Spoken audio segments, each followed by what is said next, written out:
Okay, so here's something wild that I think about way too much. Your brain is basically running on software that's like 200,000 years old. Meanwhile, you're trying to use it in a world that was invented like yesterday. And this creates some serious problems. Think about it. Your brain was designed to keep you alive on the African savanna, to help you not get eaten by lions, find food when food was scarce, and survive in small tribes of like 150 people max. That was the whole job description. Don't die. Find food, make babies, that's it. But now, you're using that same ancient brain to navigate office politics, dating apps, 24/7 news cycles, and a world with 8 billion people. It's like trying to run the latest iPhone apps on a Nokia from 2002. The hardware just wasn't built for this. And the craziest part? Most of us have no idea this is happening.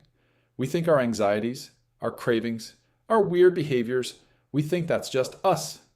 Nah, that's your caveman brain freaking out because nothing makes sense anymore. So let's break down exactly how this ancient survival software is sabotaging your modern life. First up, your stress response is completely broken for modern life. Back in the day, stress was simple. See tiger, run from tiger, tiger gone. Stress over. Your body releases cortisol and adrenaline. You either fight or run, and then you calm down. The system worked because threats were short. Intense, but short. But modern stress? It never ends. Your boss sends a passive-aggressive email. Your brain goes, threat detected, and floods your body with stress hormones. But you can't punch your boss.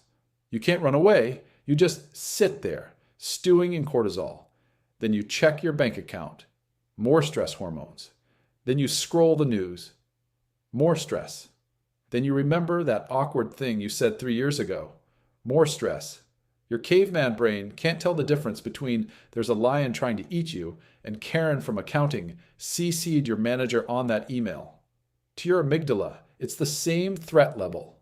So you're just constantly marinating in stress hormones that were meant to save your life for 30 seconds, not torture you for 8 hours a day. And here's the kicker. That chronic stress is literally killing you. Heart disease, anxiety, depression, insomnia. Your body's breaking down because it thinks you're being chased by predators 24/7. But you're not. You're just sitting at a desk with coffee breath, reading emails. Number 2, before we continue, don't forget to like, subscribe, and share. Your negativity bias is making you miserable. Here's how this worked back then. Imagine 2 cavemen. Caveman A hears a rustling in the bushes and thinks, probably just the wind. Beautiful day. Caveman B hears the same rustling and thinks, could be a predator. Danger. Abort. Caveman A gets eaten. Caveman B survives and has kids. Congratulations, you're descended from Caveman B. The paranoid one, your brain is literally wired to focus on threats and negative possibilities. Because the cost of missing a danger was death, but the cost of being overly cautious was just being a little stressed. Better safe than sorry, right? Except now, there's no tiger in the bushes. There's just life. Normal, mostly safe, modern life. But your brain is still scanning for threats constantly. You give a presentation, and 9 people smile at you, but 1 person looks bored. Which one do you think about all day? The bored one. Because your brain is hardwired to focus on the negative. Someone gives you 10 compliments and 1 criticism. You obsess over the criticism. You have a great day, but 1 bad thing happens, and that's all you remember. This made sense when missing 1 warning sign could get you killed. But now, it just makes you anxious and unhappy, constantly waiting for the other shoe to drop. Your brain is trying to keep you safe, but it's actually just keeping you miserable. Number 3, your cravings are stuck in the Stone Age. Let's talk about food. Specifically, why you can demolish an entire pizza and still want dessert. For 99% of human history, calories were scarce. You didn't know when your next meal was coming. So your brain developed a simple rule. When you find high-calorie food, sugar, fat, carbs, eat as much as possible. Store it as fat. You'll need it. This was brilliant survival strategy when food was uncertain. But now, there's a Starbucks on every corner. You can get 2,000 calories delivered to your door at 2 a.m. Food has never been more abundant. But your caveman brain hasn't gotten the memo. So it's still screaming at you, eat the sugar, store the fat. Who knows when we'll eat again? Except you'll eat again in like 3 hours. You know this. Logically, you know this. But your brain doesn't care about logic. It cares about survival. And to your ancient brain, turning down high-calorie food is dangerous. It's saying no to survival. This is why willpower feels like a battle. Because it is a battle between your rational mind that knows you don't need that donut and your caveman brain that's screaming, calories? Rare. Eat now. And here's the cruel part. The caveman brain usually wins because it's older, stronger, and literally designed to override your logic when it comes to survival. Number 4, your brain thinks being unliked will literally kill you. Ever wonder why social rejection hurts so much? Like physically hurts? It's because to your caveman brain, social rejection was death. Back in the tribe days, you needed your group to survive. If the tribe rejected you, kicked you out, ostracized you, you were done. You couldn't hunt alone. You couldn't defend yourself alone. You'd die. So your brain evolved to make social rejection feel like a physical threat because it was one. The pain of rejection literally activates the same brain regions as physical pain. Your brain treats social exclusion the same way it treats a broken bone. But here's the thing. You don't live in a tribe of 50 people anymore. You live in a world of billions. If someone doesn't like you, you'll be fine. If you get rejected from a job, you won't starve. If someone leaves you on red, you won't die alone in the wilderness. But try telling that to your amygdala when you're lying awake at 3 a.m. replaying an awkward conversation. This is why public speaking terrifies people more than death. Because to your caveman brain, having a whole group of people judging you, that's exactly the scenario that would get you kicked out of the tribe. Your rational brain knows you're just giving a PowerPoint presentation. Your caveman brain thinks you're being evaluated for tribal membership, and failure means death. So yeah, no pressure. Number 5, your brain has no concept of enough. Caveman life was all about more. More food, more resources, more status, more safety. Because there was never enough. You couldn't have too much stored food. You couldn't be too safe. You couldn't have too many allies. More was always better because scarcity was the default. So your brain got wired for constant accumulation. Never satisfied. Always wanting more. Fast forward to now. You're scrolling Amazon at midnight, buying stuff you don't need. You've got a closet full of clothes, but nothing to wear. You hit your salary goal and immediately want the next level. It's not because you're greedy or broken. It's because your brain literally doesn't have an enough setting. In a world of scarcity, this kept you alive. In a world of abundance, it makes you a consumer zombie, always chasing the next thing that'll finally make you happy. Spoiler, nothing will. Because satisfaction was never the goal. Survival was. Your brain is designed to keep you hungry, striving, unsatisfied. Because satisfied cavemen didn't gather enough food for winter. This is why billionaires keep working. Why you can't just enjoy what you have. Why enough feels impossible. Your caveman brain is trying to save your life by making you miserable. Thanks, evolution. Number 6, your attention span was built for hunting, not TikTok. Your ancestors needed to notice everything.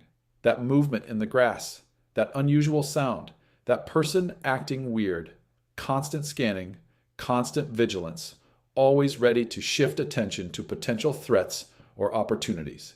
This made you a great hunter-gatherer. It makes you terrible at focusing on spreadsheets.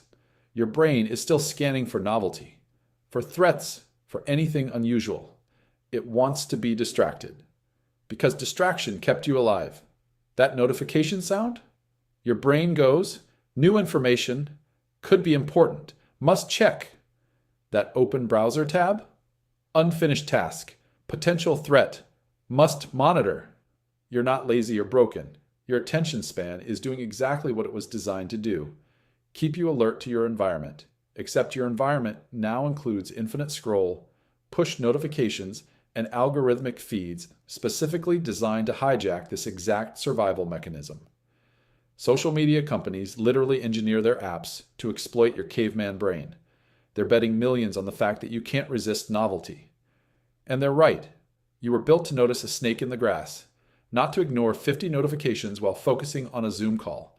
And then we wonder why we can't concentrate anymore. It's not you. It's your Stone Age brain trying to survive in the information age. Number 7.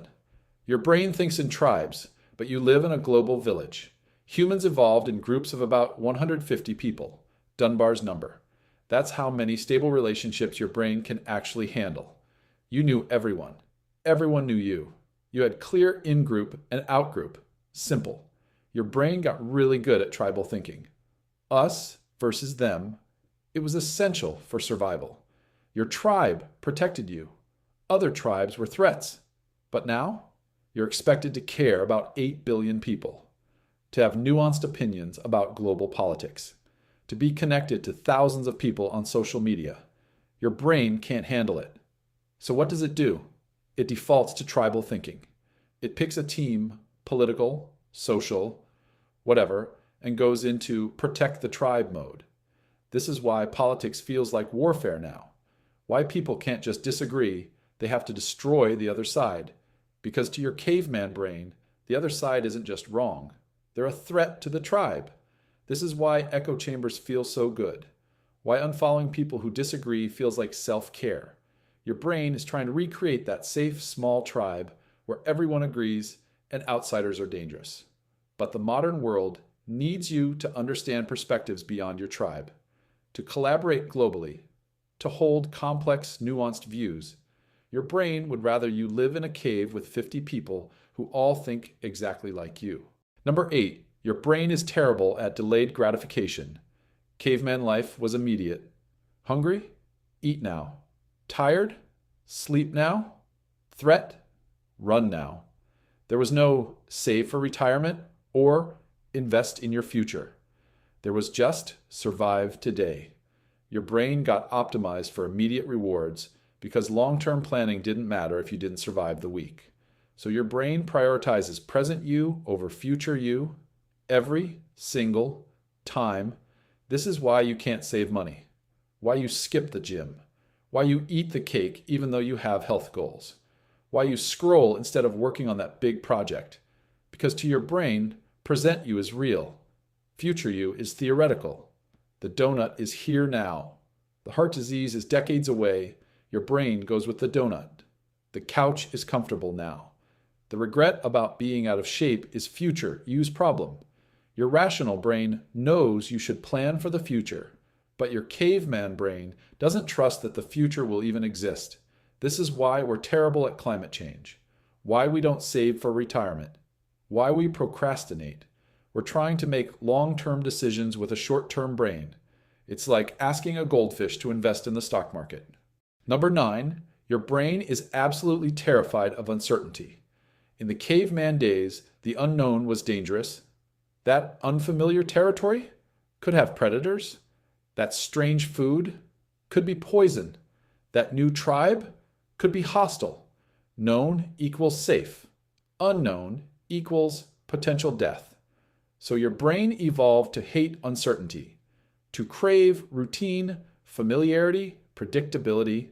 This is why change is so hard, why new situations make you anxious, why you'd rather stay in a mediocre relationship or terrible job than face the unknown of being alone or unemployed. It's not because you're cowardly, it's because your brain is literally wired to treat uncertainty as a threat to your survival. Better the devil you know than the devil you don't, right? Except the modern world requires you to handle uncertainty, career changes, moving cities, taking risks, trying new things, all the growth, all the opportunity. It lives in the unknown. But your caveman brain is screaming, stay in the cave. The cave is safe. Nothing new ever. This is why people stay stuck, why they self-sabotage opportunities, why they choose familiar misery over uncertain possibility. Your brain is trying to keep you alive, but it's actually keeping you trapped. So what do you do with all this? First, cut yourself some slack. That anxiety, those cravings, that inability to focus, it's not a character flaw. It's your caveman brain doing its job in the wrong environment. Second, Awareness is huge. When you feel that stress spike, you can recognize, oh, that's my amygdala freaking out about an email like it's a tiger. Doesn't make it go away, but it helps you not take it so seriously. And third, you can't change your wiring, but you can change your environment. Turn off notifications, limit news, create space between impulse and action. Your brain is ancient, but you're not. You can outsmart it. You're running on Caveman software in a digital world. That's the challenge. But once you understand the game, you can play it better. Thanks for watching.